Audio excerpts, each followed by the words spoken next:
நிலவு தென்பட்டால் பாருங்கள், சற்று நிலவில் மாற்றங்கள் தெரியும்.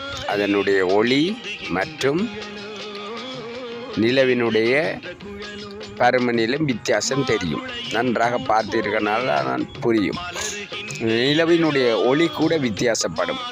வழக்கத்தை விட இந்த ஒளி மிகவும் கூடுதலாக இருக்கும். மேகங்கள் இல்லாவிட்டால் நீங்கள் இதை நிச்சயமாக உணரலாம்.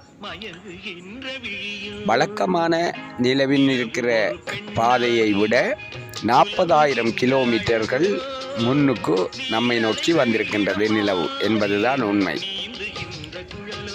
இதை நீங்கள் அனுபவம் வாயிலாக பார்க்க வேண்டுமென்றால் நீங்கள் அந்த நிலவை இப்பொழுதே பாருங்கள். இந்த காணொளி வெளியாகிய நேரத்தில் உங்களால் பார்க்க முடியுமானால், அல்லது இந்த மாதத்தில் கூட கூடுதலான தூரத்துக்கு